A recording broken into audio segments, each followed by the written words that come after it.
most popular book of all times, I would say, in the Middle Ages, especially towards the end of it, is the Passover Haggadah. The Passover Haggadah had emerged as a separate book around the 13th century. On the one hand, the Haggadah is a liturgical book. On the other, it is a family-owned one of private nature. It is used within the framework of the home-based family ceremony. In Spain, like this one on the screen here, the medieval Haggadah contained also a large collection of piyutim and was apparently also used during synagogue services during the week of Passover. Hence, in Spain, its appearance can be extremely lavish and luxurious, and this is perhaps the most lavish and most luxurious example that came down to us. In Ashkenaz, the situation is a bit different. Here, the illustrated Haggadah was modeled after a new type of book that had emerged in German society since the late 14th century. Significant social changes were occurring at that time in Germany, and as a byproduct, we find here an ever-increasing educated middle class. Seeking erudition, this middle class gradually turned into a stratum of book consumers. The books, often secular and in vernacular languages, were very different from the lavish royal and aristocratic commissions of the earlier Middle Ages. These books needed to be more affordable, and there were lots of them around.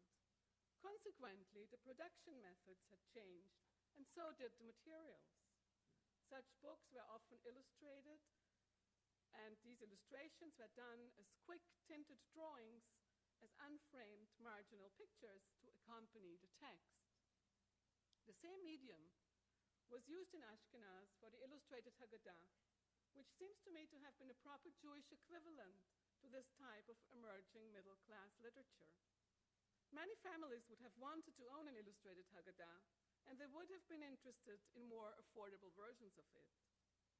Some would perhaps even want more than one, as the members of the family should be involved in the liturgy, and we have numerous images that show the family seated around a table and several members using a book and reading from it. Here you have an example that was done in Ulm by a scribe who migrated from Germany to Italy and back several times, Yoel ben Shimon, from the second half of the 15th century.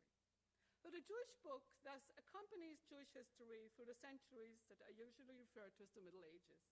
They were carried into the early modern period, often by Jews who were expelled and moved to different countries. Many of the Sephardi Haggadot bear signatures of later owners in Italy. These books have come to Italy with Jews who had been expelled from Spain in 1492. Many Hebrew books found their way into Christian hands, where they were collected and kept for centuries. Some of them have interesting stories to tell.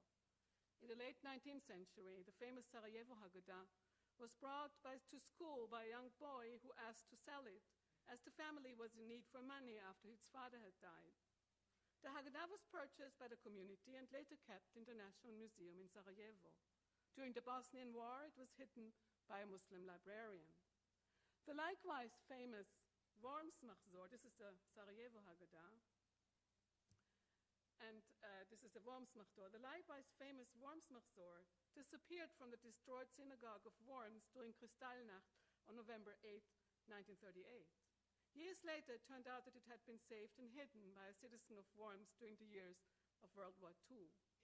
These books are thus not only documents of history, but some of them have very personal stories to tell. Thank you.